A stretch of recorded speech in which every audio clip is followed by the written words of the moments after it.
attention rapidement ci Sénégal dama voyagé ak Amadou Toumani Touré en 2000 mi ngi may dégg parce que mi ngi Sénégal. Oui. C'était en 2005 ou 6. Il était président du Mali ñu jógee Bamako di dem Mopti. ma ne ko président man j'ai de très mauvaises informations ma ne ko yow boo moytuwul soit nañ la coup d'état wala guerre am ci réew mi mu ni ma loolu yëpp mën na nekk mun ma mais buñ ma coup d'état wala guerre am. Mali dina yàqu bu Mali yàqu Afrique de l'Ouest yëpp yàqu phrase boobu ba léegi dama koy nekk sama xel daal. pourquoi parce que dañu am ay état yoo xam ne nii tur rek lañ am. oui mais amuñu doole amuñu xaalis amuñu kaaraange kii. Alassane Ouattara mos na wax lu am solo dafa mos a wax ni fekk 50 ans am na réew Afrique yu bari yoo xam ni dootuñu exister mais tey boo xoolee Guinée-Bissau xool Centrafrique xool Somalie xam ni loolu dëgg la. Malal am na lu mu wax lu am solo gis nga problème inégalité bu ñu ko réglé wul parce que terrorisme yëpp xam nga terrorisme ci la lay juddoo. ci ñàkk ak injustice. terrorisme yëpp terroriste yëpp li xew par exemple Nigéria lenn rek la dañu toog di exploiter pétrole muy génne xaalis bi dul jeex.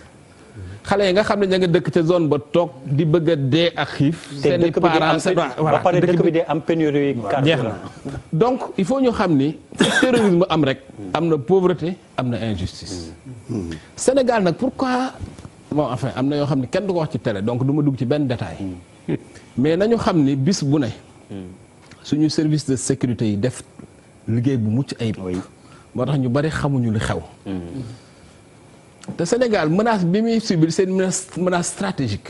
parce que dañoo xam ni Sénégal mooy réewu Afrique bi gën a jege Europe bi gën a jege Amérique loolu dafa garaaw en termes de position stratégique. donc képp ku ni terroristes yi duñ toog di rêver ci Sénégal rek kon xamoo lan mooy géopolitique xamoo lan mooy géostratégie xamoo lan mooy guerre xamoo dara. tu vois mais heureusement depuis 2016 liggéey bi ñuy def ci Sénégal kenn mënu ko mais malheureusement sécurité la kenn mënu ci wax. mais li ëpp solo mooy. lu tax Sénégal war a am stabilité Sénégal dafa am beneen affaire bu ñëw yokk ci cocktail bi muy pétrole ak gaz. tey boo xoolee àdduna bi la géopolitique des conflits dessine la géographie des conflits dessine la géopolitique du pétrole. c'est-à-dire fépp fu guerre am wala xeex am na pétrole wala mu am gaz wala mu am or. wala mu am uranium wala mu am ressource stratégique. donc plus que d'ici 2021 dañuy am pétrole dañuy am gaz. ci proportion yoo xam ne kenn mënu ko imaginer parce que pétrole ak gaz bi nekk ci réew mi man boog information même bu fekkee ni c'est juste d'ici quelques années c'est extraordinaire waaw donc loolu dafa tax il faut Sénégal ñëpp xam ni réew mi dafay jóge ci benn étape bu mu tolloon dem ci beneen parce que Sénégal bi ñu xamoon nga xam ni pays bu ndaw la woon ci Afrique de l'Ouest bokkul ak Sénégal bii ñu jëm. mais Cheikh Yérim Sénégal bii ñu jëm dafa am loo xam ne waaw. mais looloo tax laaj bi am solo. ban xeeti gouvernement pour dellu si waat ci. non d'abord gouvernement bi ñu war a am. ban xeeti gouvernement la ñuy xaar ci Macky Sall. dafa gouvernement boo xam ne mooy ubbi eeru pétrole Sénégal.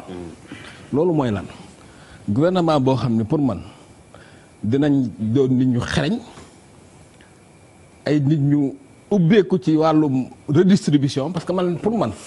gouvernement bi benn mission rek la am d'abord parachever projet Macky Sall. mais concrètement mooy redistribuer l'argent du pétrole aussi simple que ça à partir de 2021 naka la ñuy def ba xaalis bi dugg Sénégal nuñ ko mën a dépenser noo xam ni. nañ ci gis suñu Sénégalais bu ne dina ci gis boppam. benn affaire bi ci topp mooy nu ñu mën a def ba aar réew mi c'est-à-dire parce que réew mi aussi loolu yëpp pour mu am faaw réew mi aaru.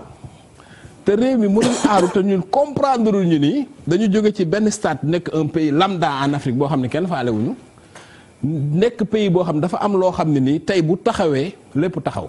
xam nga la moo tax tubaab yi fu am ñu dem Boubacar xam nga la moo tax tubaab yi dem rey Kadhafi c'est très simple parce qu'il y a du pétrole.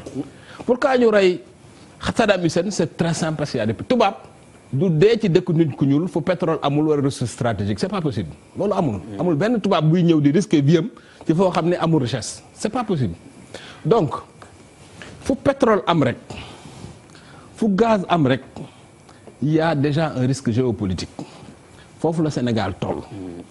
léegi nag gouvernement bi di ñëw dafa war a def loo xam ni peut-être benn gouvernement Sénégal mosu ko def mooy lan dans ce pays suñu bëggee réew mi fekk 50 ans réew mi di exister.